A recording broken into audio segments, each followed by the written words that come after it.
오늘 말씀 같이 공독하시겠는데 마태복음 26장 20절 28절까지 말씀드리겠습니다. 마태복음 26장 20절로 28절까지 말씀. 영어권의 English speaking congregation will have translated this time. Translation is ready. 26장 20절로 28절까지 말씀입니다. 마태복음 26장 20절로 28절까지 말씀. 같이 공독하도록 하시겠습니다. 저물 때에 예수께서 12 제자와 함께 앉으셨더니 저희가 먹을 때에 이르시되 내가 진실로 너희에게 이르니 너희 중에 한 사람이 나를 팔리라 하시니 저희가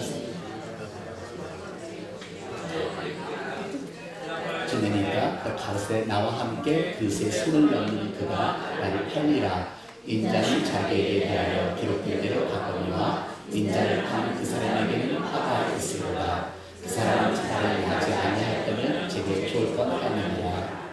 예수를 판 유다가 대답하여 가되 라비여 내니 대답하시되 내가 말하도다 하시니라. 저희가 먹을 때에 예수께서 떡을 가지사 축복하시고 떼어 제자들을 주시며 가사대 받아 먹으라 이것이 내 몸이라 하시고 또 잔을 가지사 사랑하시고 저에게 주시며 가사대 너희가 다 이것을 마시라. 이것을 제 사랑을 얻게 하고 많은 사람을 위하여 흘리니라. 나의 피 곧 언약의 피니라. 아멘.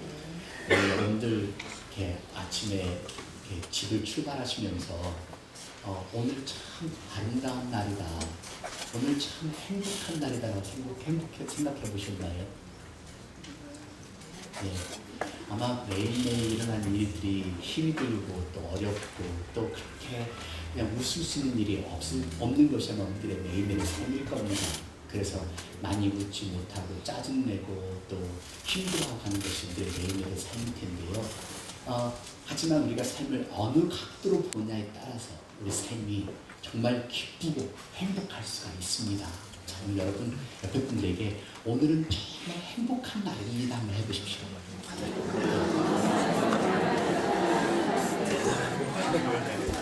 근데 그 말씀을 듣는 표정이 무슨 얼어 죽으면 행복해요. 근데 우리가 이렇게 내 자신에게 생애 교육도 시켜가면서 그렇게 삶을 살아가지고 짧은 삶인데 어느새 벌써 세월이 이만큼 흘러왔잖아요. 그러니까 오늘도 행복하게 살아가야 되고 내일도 행복하게 살아가야 되고 매일매일 행복하게 살아야 되잖아요. 그래서 우리가 항상 삶을 행복한 관점으로 하나님 안에서의 관점을 바라볼 때 어떤 힘들고 어려움도 이겨낼 줄 믿습니다. 살아가는 게 정말 어떻게 보면 매드니스 같아요. 여러분 마치 매드니스라는 말 들어보셨어요? 3월의 광기? 네, 미국에서 오래 사신 분들은 마치 매드니스가 무슨 말씀인지 아실 거예요. 그런데 이 마치 매드니스라는 것은 그냥 막 미친 삶이 아니라 특히 3월달에 되면 대학 농부에 관한 이야기입니다.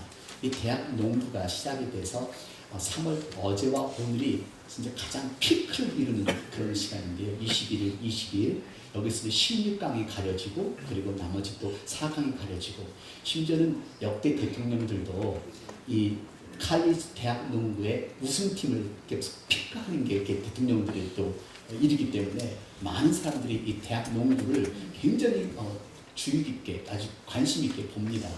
근데 총 이 대학 이 팀들이 디비전 1하고 디비전 2로 나눠지는데 디비전 1은 대학교가 많은 그러니까 이 스포츠 팀이 많은 대학을 일컬어서 그 디비전 1 그룹의 대학들이라고 하고요.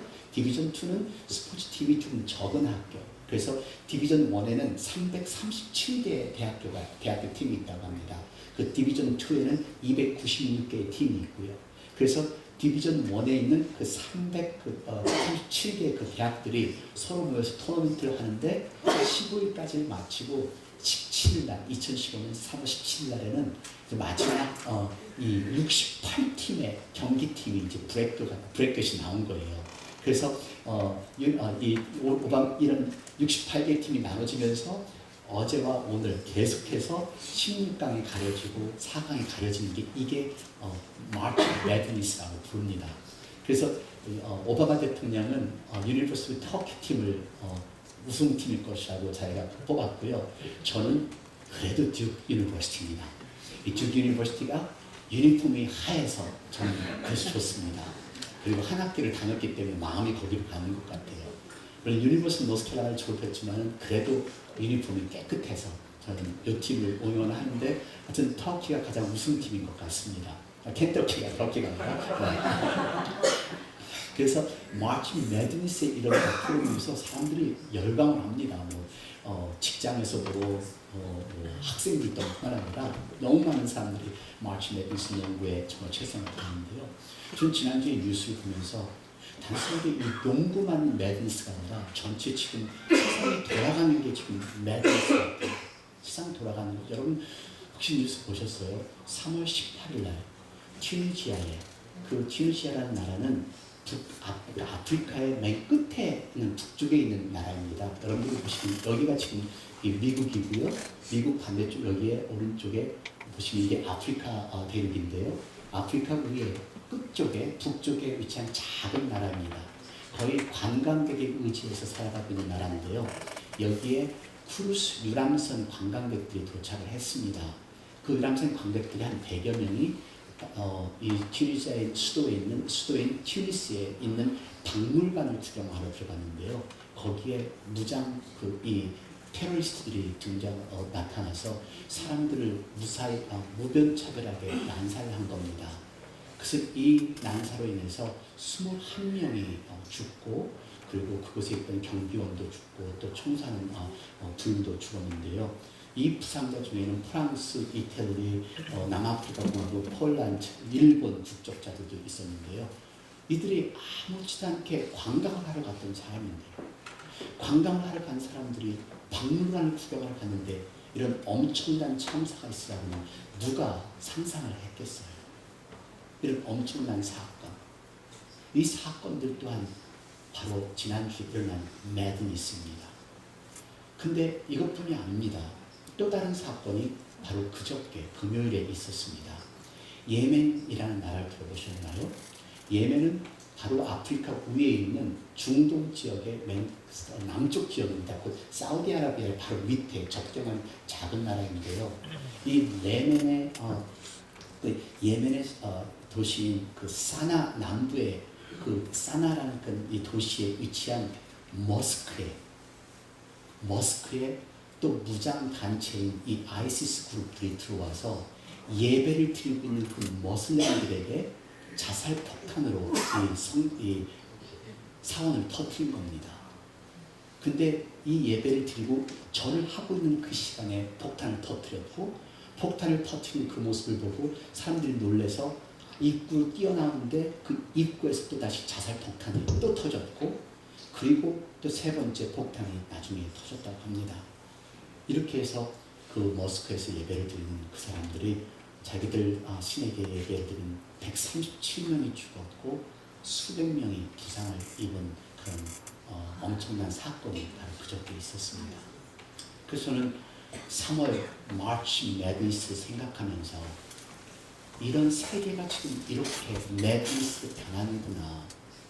그리고 산다는 것이 무섭다는 생각이 들었습니다. 그래서 저는 산다는 것이 무섭기 때문에 나를 한 번 더 돌이켜보고 나는 앞으로 어떻게 살아갈 건가. 잔잔한 것에 얽매여서 거기에 얽매여 살아갈 것인가 아니면 정말 더 하늘을 바라보며 이렇게 삶을 살아갈 것인가. 이 비참한 현실 속에서 질비하게 밀려있는 그런 이 시체들을 이 뉴스를 지켜보면서요. 우리는 정말 아무것도 모르는 채 한 치 앞을 내다볼 줄 모르는 채 그냥 욕심 속에서 아름다운 살아가고 있다는 겁니다. 여러분 가정에서도 이해할 수 있는 거 있으면 그냥 이해하고 넘어가십시오. 이해 못할 일이 없고 용서 못할 일이 없고 사랑 못할 일이 없습니다. 이런 엄청난 사건 앞에서 저는 내 자신을 돌이켜보기를 원합니다. 오늘 여러분 지난주부터 우리가 사순절에 대해서 같이 말씀을 나누는데요. 이 사순절이라는 이 사건은 하나님 예수님께서 십자가 못 박혀 돌아가신 그리고 예수님께서 광야 생활에서 시작해서 십자가에서 못 박혀 돌아가실 때까지의 그 순환과 그 고통을 기억하면서 금식하며 기도하고 또 그 고난주간을 또 부활절을 준비하는 그러면서 그 사이에 우리는 선한 일을 베푸는 것이 사순절 기간이라고 같이 나누었습니다. 오늘 사순절의 한 기간의 그 한 말씀으로서 예수님의 고난은 사실 오늘 본문부터 시작했다고 볼 수가 있을 겁니다. 우리가 예수님의 환난이나 예수님의 순환은 그냥 십자가에서 못 박혀 돌아가신 이것을만 생각을 하시는데요. 예수님의 순환은 오늘 6월절 이 만찬서부터 시작했다고 볼 수가 있습니다. 오늘 본문의 배경은 예수님께서 6월절 성찬, 6월절 그 만찬에 참여합니다. 6월절이라는 것은 이스라엘 민족들이 그 하나님의 그 재앙에서 벗어난, 그래서 그 벗어난 것을 기념하기 위한 그 패스오버 6월절의 저녁입니다. 근데요, 이 예수님의 이 성찬이, 예수님의 순환이 광기의 사람들, 미친 사람들, 우리가 볼 때는 광기의 사람들이 사람을 죽이고자 하는 그런 광기의 사람들로 인해서 예수님의 순환이 시작이 되었습니다. 근데 그 순환의 시작이 바로 오늘 또 다른 광기가 있는 한 사람부터 시작이 됐다는 것을 한번 보시면서 오늘 본문을 대하시길 바랍니다. 6월절 정찬입니다. 예수님께서 제자들과 함께 모였습니다. 근데 예수님은 지금 이 정찬에 참여한 이 사람 중에 하나가 이미 예수님이 팔았다는 것을 알고 있고, 그리고 이 사람이 나를 은 30전에 팔았다는 것을 알고 있었고, 그 사람과 함께 식사를 해야 하는 그런 상황이었습니다. 자, 이런 상황을 보시고 오늘 이 본문을 대하시길 바랍니다. 여러분, 아마 역사 속에 가장 사악한 사람, 가장 비열한 배신자 하면은 아마 모두가 유다라고 생각을 할 겁니다. 유다. 근데 유럽에서는요, 유다라는 이름을 사용하지 않습니다. 그래서 유럽 사람들은 거의 대부분이 성경을 이용해서 이름을 짓는데 그 유다라는 이름을 사용하지 않고 심지어 독일에서는 법으로 금하고 있다고 합니다. 그만큼 유다에 대한 이미지가 나쁜 거지요.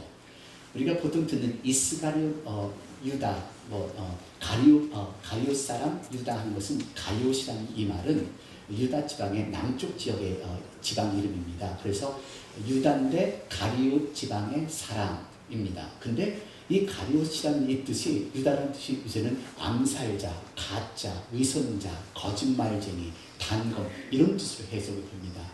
이 유다라는 그런 아마 그것이 이렇게 세월이 흘러가면서 그런 더 해석이 됐을지도 모르겠죠. 그래서 유다라는 이 컨셉이 과연 우리들에게는 어떻게 와닿을까? 자, 예수님과 함께 식사하고 있는 그 중에 한 사람, 예수님은 아셨습니다. 예수님은 정확하게 아시면서 그 유다에게 계속해서 말합니다. 자, 이것이 오늘 본문의 배경입니다. 제자들도 모릅니다. 유다는 알았겠죠. 죄인 사람은 먼저 알기 때문에 자기가 먼저 납니까? 성경 계속 복음서에 나옵니다. 납니까? 항상 그러죠. 광복된 사람들이 성질 먼저 낸다고 하고요. 그리고 이런 속에서 자기가 가만히 있으면 알죠. 본인은 압니다. 여러분, 오늘도 하나님께서 우리에게 전해주신 말씀이 있으면요, 하나님께서는 우리 한 사람 한 사람에게 주시는 말씀이 있습니다. 나한테만 주시는 말씀. 이거를 전체적으로 생각하지 마십시오. 하나님은 나에게 비밀스럽게 말씀을 전합니다. 자, 이렇게 예배를 드릴 때 나만 알을 수 있도록, 알아들 수 있도록 주시는 말씀이 있습니다. 그 말씀을 붙들고 내가 신앙생활하고 내가 일주일 동안 살면서 기도하고 매달리면은 그는 은혜스러운 사람입니다. 근데 나는 분명히 알아들었는데, 알아듣고 강력하고 노골적으로 들었는데도 이건 내 말씀이 아니라 저 사람이 들어야 돼 하는 그런 말씀이 있잖아요. 여러분, 지금도 주님께서는요, 이렇게 이 배경처럼 우리들을 향해서 깊숙한 죄와 문제를 드러내시고 계속해서 말씀을 하신다는 것을 기억하시고 오늘 말씀을 대하시길 바랍니다. 여러분들 유다를 이렇게 보면서 그런 질문 안 드세요? 왜 유다는 태어났을까? 태어났다면 너무 정말 비참한 사람으로 태어난 거고, 그리고 왜 유다는 예수를 배신하였을까? 그래서 사람들은요, 유다가 배신한 이유들이 여러 가지 모양으로 살펴보고 있어요. 경제적인 해석은 그 사람 말 그대로 돈 때문에 그랬을 것이다 라는 그런 경제적인 해석이 있고요. 또 정치적인 해석은 그 당시 이스라엘 민족들이나 어떤 제사들 또한 마찬가지로 예수님께서는 이 땅에 오신 이유가 이스라엘을 세워서 한 정치적인 지도자로 생각했었기 때문에, 그래서 아마 그 많은 팔로워들도 예수님께서 이제 왕이 되셨을 때 나도 한 자리 얻겠지 하는 그런 마음이었을 거고요. 그리고 상황적 해석은 예수님이 이미 체포가 될 것을 알고 있었기 때문에 빨리 자기 체포되지 않게 해서 예수님을 먼저 팔아버리는 것. 그럴 수도 있고, 메시아적 해석은 예수님이 분명히 예수님이 메시아는 맞긴 맞는데 왜 예수님은 자기를 메시아라고 얘기하지 않고 저렇게 기적을 더 안 나타낼까라는 그 불평에서 이 유다는 예수님에 대한 불만을 품고 팔았다는 그런 해석도 있습니다. 근데요, 여러분 가장 쉽게 우리가 볼 수 있는 것은 유다가 예수님을 판 것은 우리 어른들도 알다시피 사실 물질에 대한 욕심입니다. 물질에 대한 욕심. 유다가 돈깨를 맡았던 사람이라는 거 여러분 많이 아시나요? 돈깨를 맡았던 사람입니다. 자, 요한복음 13장 29절 보시면은 유다가 돈깨를 맡았던, 지금과는 재정을 맡았던 사람입니다. 같이 보실까요? 다 같이. 어떤 이들은 유다가 돈깨를 맡았으므로 명절에 우리의 쓸모를 사하니라 혹 가난한 자들에게 무엇을 취하신 줄로 생각하더라. 다시 말해서 예수님께서 요한복음에 똑같은 상황인데요. 예수님께서 자, 내 할 일을 행하라 하니까 유다가 그 말을 듣고 나가는 장면입니다.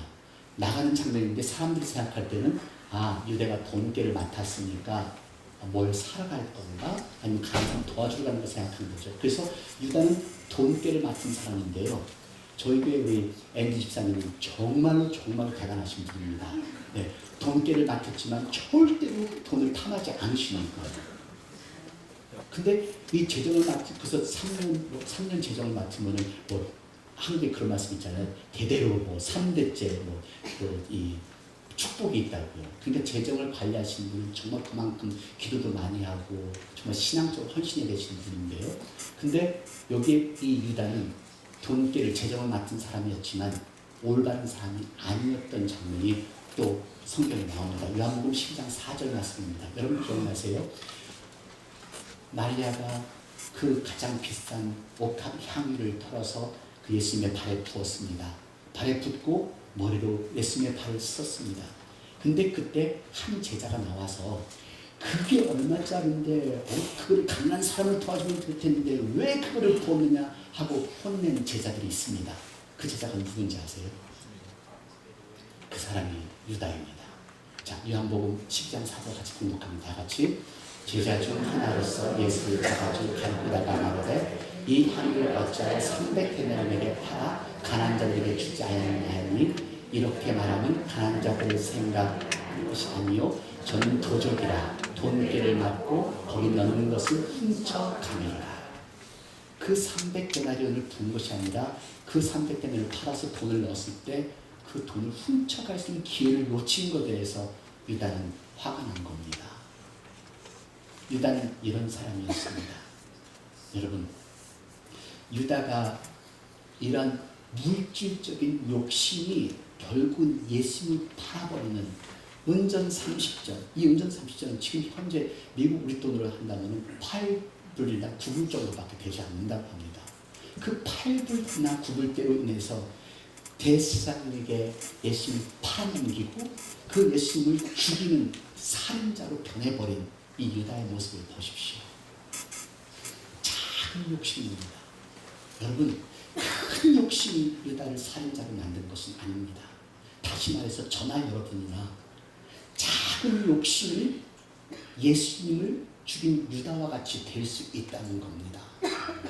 이 당시에 1세기 유다는 은전 30 때문에 예수님을 죽이는 그런 배신자로 나왔지만 21세기 살아가는 우리는 작은 욕심 때문에 우리의 형제를 죽이고 교회를 죽이고 관계를 죽이고 예수님을 두 번 못질할 수 있는 그런 비극도 일어날 수가 있다는 겁니다. 바로 우리가 경계될 것이 바로 이겁니다. 우리의 치명적인 것이 결국은 물질입니다.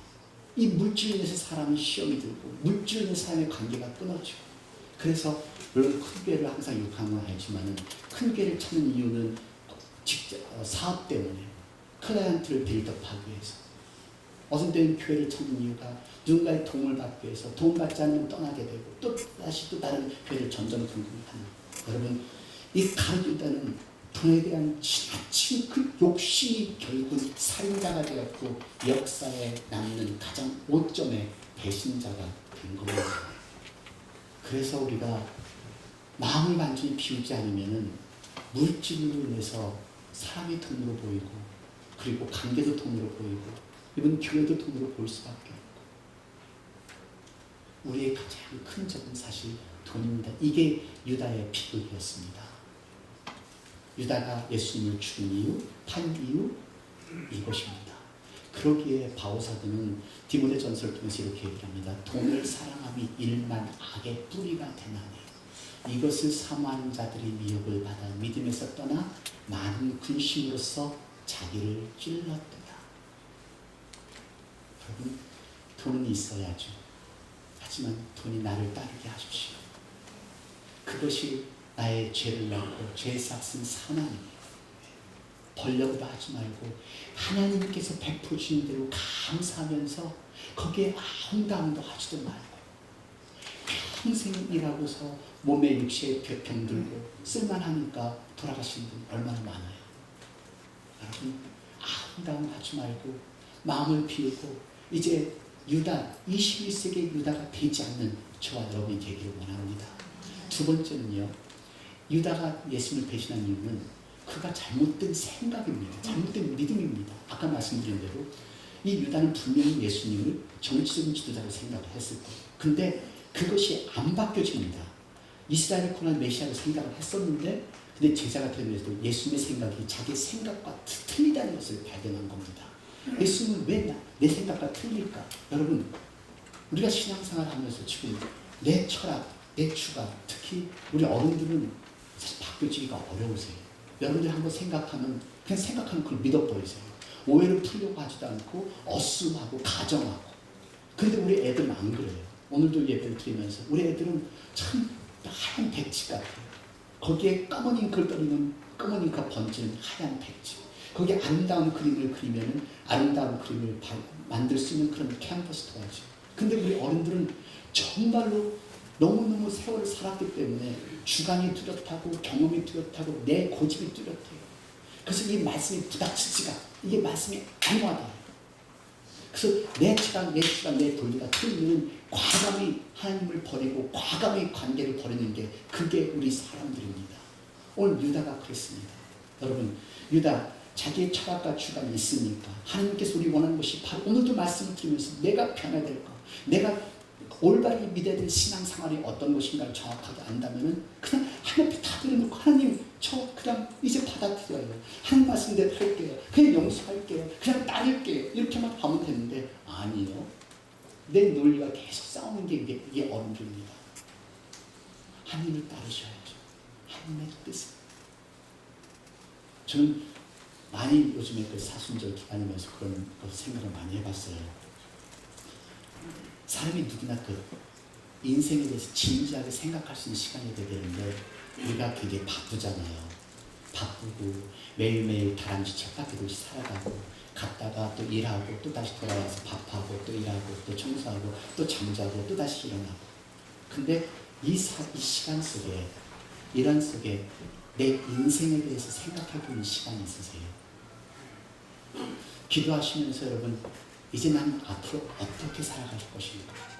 내게 10년이 주어졌다면, 내게 20년이 주어졌다면 나는 어떻게 살아갈 것인가? 이대로 좋은지 아니면 이대로 이제 바뀌어 삶을 살아가야 되는지. 그래서 이런 진지한 그 내 자신의 죄와 인생을 한번 돌이켜볼 수 있는 그런 진지한 시간이 필요한 것 같아요. 너무 바쁘다 보면은 진지하게 생각할 수 있는 시간이 없습니다. 오늘도 이 말씀을 듣는 진지한 분들은 말씀이 들어옵니다. 그리고 생각해 봅니다.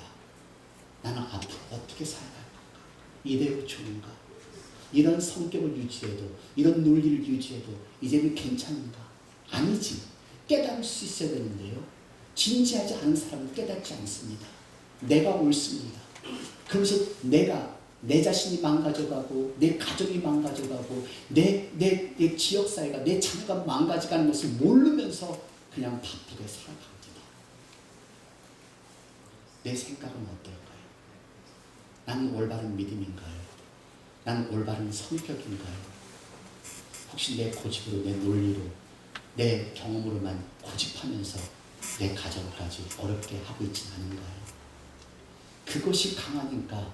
그래서 만나서 내가 틀린 거 알면은 빨리 버리고 하나님의 뜻을 따르야 되는데 유다는 그렇게 할 수가 없었습니다. 자, 두 번째 보시면요, 유다가 변하지 않았습니다. 여기 두 번째, 나를 버리지 못하면 변화가 안 되는데요. 여러분, 예수님께서요, 유월절 정찬에서 유다에게 4번의 질문을 던집니다. 4번의 질문을 던지는데 보세요. 다 같이 공독하실까요? 예수께서 가라사대 노력한 자는 발밖에 씻을 필요가 없느니라. 온몸이 깨끗하니라. 너희가 깨끗하나 다는 아니라 하시니. 자, 다시 말씀드릴게요. 오늘 여러분들을 같이 예배를 드립니다. 여러분들은 다 괜찮은 분입니다. 그런데 다가 아니라 이 중에 하나는 아직도 더러운 사람이라. 그렇게 하신다면 예수님께서는 분명히 유다를 알았습니다.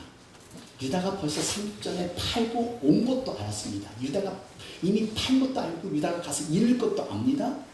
근데 예수님은 유다를 지적하지 않았습니다. 제자들 앞에서 유다가 잘못됐다, 제가 나를 팔 거다라고 얘기하지 않았습니다. 그리고 제자들 뒤에서, 유다 뒤에서 제가 사탄이 들어가서 나를 팔 사람이야 하지도 않았습니다. 여기에 예수님의 사랑을 보십시오.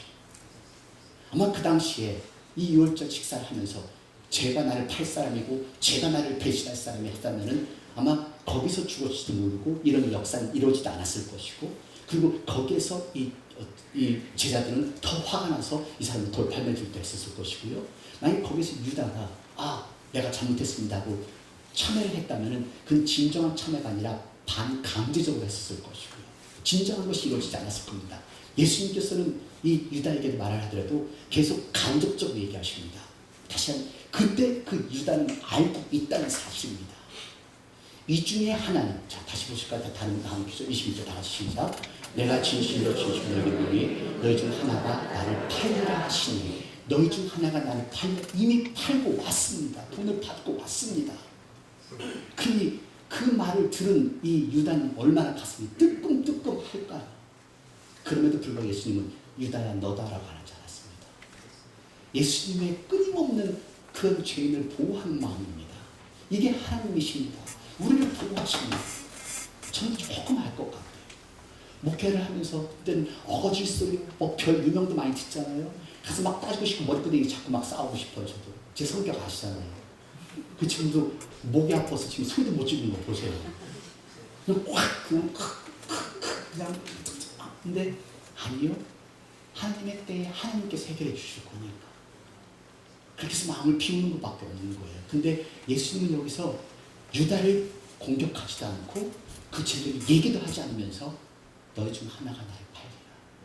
다시 한번 드릴게요.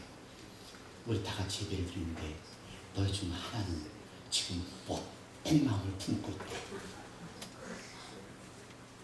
너희 중 하나는 형제를 엄청나게 미워하고 있다. 누굴까요? 지금 고개를 못 들으신 분이나 아니면 고개 흔들고 계신 분이나 그런 분들이실 것 같아요. 저는 모르죠. 누군지요. 근데 이것을 하나님께서 우리에게 논리적으로 구체적으로 지금 나한테 필요한 말씀을 전해주고 있다는 걸 여러분 생각해 보십시오. 이게 하나님의 방법입니다. 오늘 설교를 통해서 내가 지금까지 다시 여기에 부인들이 많습니다. 부인들이요. 너희들은 다 알겠어. 다 착한 내 딸들이지만 너 중에 하나는 남편에게 지독하게 못하고 있다. 네. 두 눈을 깜빡해 주셔서 감사합니다. 또 한 번 예수님께서 유다에게 하는 말씀을 보십시오. 다 같이 26절 시작. 예수께서 가시되 내가 한 주가를 찌르다가 주시는 자가 그니라 하시고 또 한 주가를 찌르시다가 가 시몬의 아들을 주시며, 계속 예수님께서는 그 유다에게 기회를 줍니다. 기회를 주고 있습니다. 자, 너잖니. 하지만 말하지 않으세요. 너 아니냐. 네가 회개할 사람이고 네가 변하게 될 때 너로 인해서 내가 죽을 건데 너잖니. 한계도 아주 꼿꼿하게 나라고요. 이런 유다의 모습입니다. 변화라는 예수님의 끊임없는 촉구입니다. 회개하라고, 변화라고. 이제 기회다. 지금 이 기회다. 나를 팔지 말고. 네가 살아날 수 있는 길이다. 계속 얘기를 합니다. 마지막 네 번째, 예수님께 또 한 번 기회를 주십니다. 다 같이 내 한 일을 속히 하라 하시니. 이 말씀하실 때 예수님 심정이 어땠을까요? 참담하셨을 겁니다. 이제 얘는 이 사람을 위해서 나는 죽는다. 이 사람을 위해서 나는 이제 십자가에 처형이 된다. 얼마나 마음이 참담하실까. 그럼에도 불구하고 그래, 네 일을 내가 하라. 이게 느껴지시나요? 이 사람은 못 느꼈습니다. 여러분, 자기가 예수님을 팔고 지금 식사하면서 느껴야 되는데 이 유다는 못 느꼈어. 못 느끼니까 예수님을 다시 팔 수밖에 없죠. 말씀을 듣고 느끼셔야 돼요. 아이들을 보면서, 세상 물정을 보면서 느끼셔야죠. 뉴스를 보면서 느끼셔야 되고, 말씀을 하면서 느끼셔야 되고요. 우리가 매일매일 예배를 드리면서 느끼셔야 되고요. 어떤 일이 어떻게 다가올지 알아야죠. 내가 변하면 되는데, 내 못된 고집이, 내 못된 성격이, 내 못된 생각이 나를 변하지 않고 내 가정이 변하지 않으니까 결국 내 가정까지 망가진 그런 모습을 볼 때까지 지키고 있는 것이 우리 현대인들의 모습입니다. 여러분, 이 사람들이, 이 아이시스 사람들이, 오른쪽에는 죽은 사람들, 지금 이 사람은 총을 맞는 장면이고요. 왼쪽의 사람은 아이시스 사람들이 죽이는 사람들입니다. 감정이 있을까요? 과연 이 사람들이 사람인가요? 아무런 생각이 없고 아무런 느낌이 없으니까 그 사람들을 충분히 난사하는 거겠죠. 마치 우리도 오늘 말씀을 들을 때 아무런 느낌이 없이 그 말씀은 그냥 하나님의 말씀이니까 하는 거겠죠.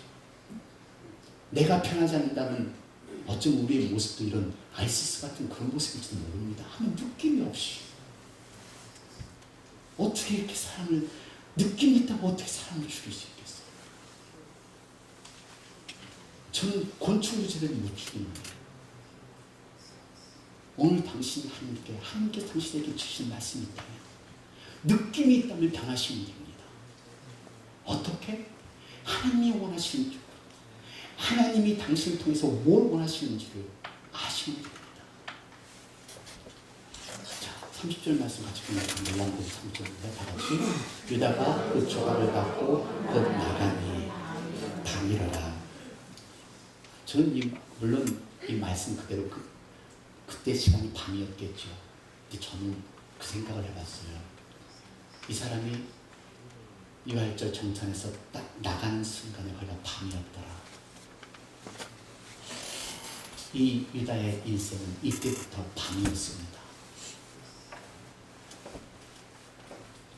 우리들의 삶, 하나님에서부터 벗어나면서부터 그때부터 우리의 인생은 밤이 시작됩니다. 빛이 없습니다. 기쁨이 없습니다. 밤이었더라. 오늘 당신이 지금 밤과 같은 삶을 살고 있다면 당신이 이미 하나님을 곁에 떠난 겁니다. 예수님 곁에 있을 때는 만찬인데 떠나는 순간 밤이었더라. 당신이 하나님을 떠나면, 하나님과 기도하는 마음이 약해지면 당신의 마음은 싸늘한 황량한 바람이 불기 시작하고 당신의 삶은 가시나무와 같이 변하는 것이, 그게 우리의 삶이라는 걸 생각해 보십시오. 예수님을 벗어나면 무언가 내 마음에 가시가 돋고 미움이 싹트고 그리고 싸늘한 겨울바람이 들고 황량한 바람이 든다면, 용서하지 못하고 보기 싫은 사람이 있다면 당신은 이미 밤에 시작되는 삶입니다. 그래서 가시나무같이 삶을 살아가고 그 누군가의 피를 흘리고 그 누군가의 아픔을 주는 삶을 살아가는 겁니다. 여러분, 말씀이 와닿으면 내 죄도 느껴야 되고 허물도 느껴야 되고 나의 부족함도 느껴야죠. 말씀이 와닿으면. 근데 우리는 아직도 예배를 드리면서도 말씀을 대하면서도 가시나무같이 누군가에게 피를 흘리며 살아가는 게 이게 우리의 모습입니다. 같이 여기에 이 예수, 이 유다의 모습을 보십시오. 유다가 예수님을 팝니다. 팔고 예수님이 돌아가셨습니다. 예수님이 돌아가신 후 유다의 모습을 보십시오. 다 같이 보시기 바랍니다. 다 같이 공격하시겠습니다. 때에 예수를 파는 유다가 그의 정죄를 보고 스스로 밀쳐 그 은사식을 대사람들과 장로에게 갖다 주며 가로되 내가 보지 않는 피를 팔고 죄를 범하였도다 하니 저희가 가로되 그것이 내게 무슨 상관이 있냐 내가 가마라 하거늘 유다가 오늘 성소에 던져놓고 올라가서 스스로 목매어 죽은 죄라. 이 모습을 보시고 여러분이 생각할 때는 유다가 회개를 했다고 생각하실 거예요. 근데 유다가 회개를 한 게 아닙니다. 예수님의 죽음을 보고 3절을 보시면은 정죄됨을 보고 스스로 뉘우쳐 remorse feeling, 그냥 후회되는 feeling이에요. 여러분 말씀드린 대로 회개라는 것은요, 내가 지금까지 이렇게 삶을 살았는데 예수를 만난 후에 완전히 돌아서서 하나님께 영광을 돌리는 삶이 이게 곧 회개입니다. 근데 여기는 자기 스스로 feeling sorry를 하는 거죠. feeling sorry를 하는 것이고 feeling sorry 때문에 자기는 그 죄책감 때문에 목을 매달아 죽은 것이고요. 여기 잘못 생각하지 마십시오. 이게 회개했다고 생각하지 마십시오. 스스로 뉘우쳐 하나님께 회개한 게 아니라 스스로에게 미안한 거였겠죠. 결국에는 이 유다의 말로는 비참한 말로 끝납니다.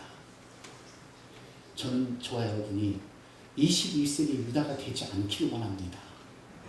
그래서 우리가 지금까지 무엇을 잘못했든 무엇을 했든 하나님께 회개하고 인간이 아니라 목사도 아니라 사람이 아니라 하나님께 회개하면서 나의 가시나무 같은 모습을 정말로 이제는 새로운 모습을 살아가는 저와 여러분이 되기를 원합니다.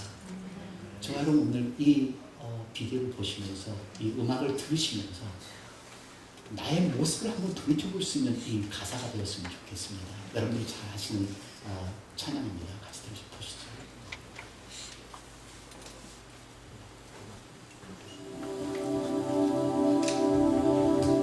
내 속에 내가 너무도 많아 당신을 쉴고 없네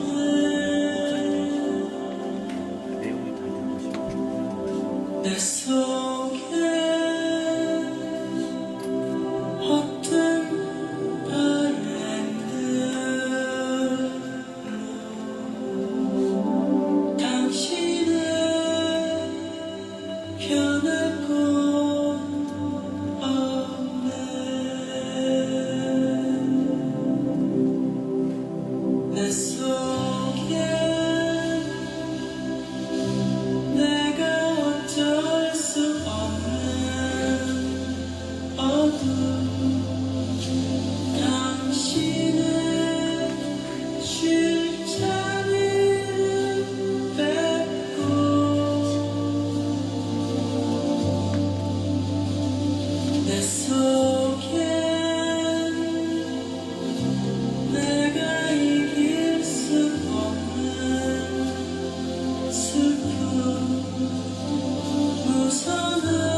바람만 불면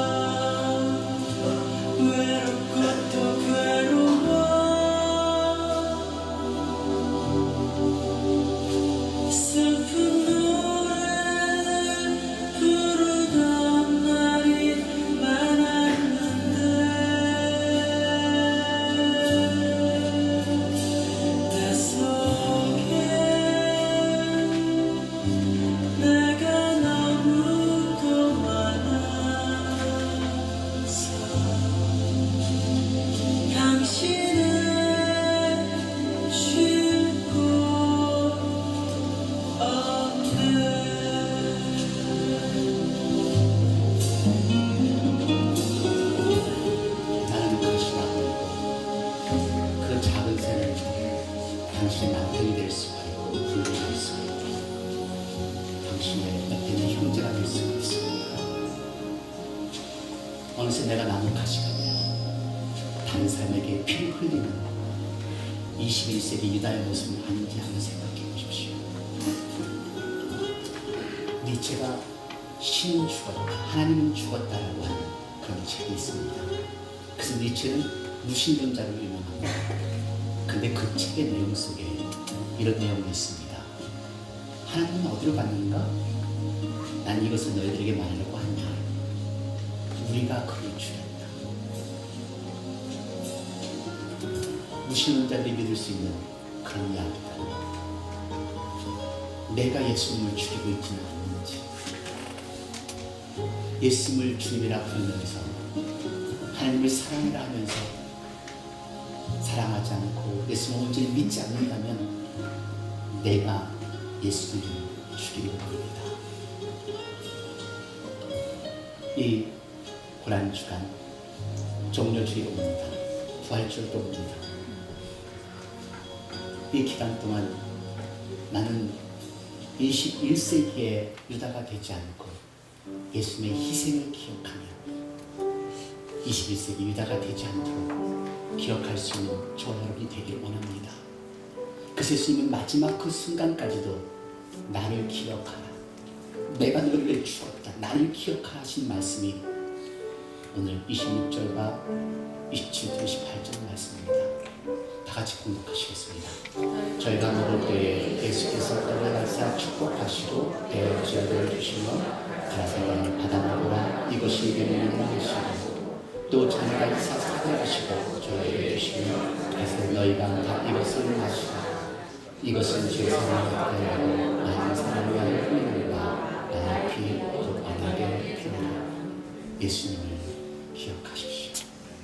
21세기에 유다가 되지 마시기 바랍니다. 기도하시겠습니다.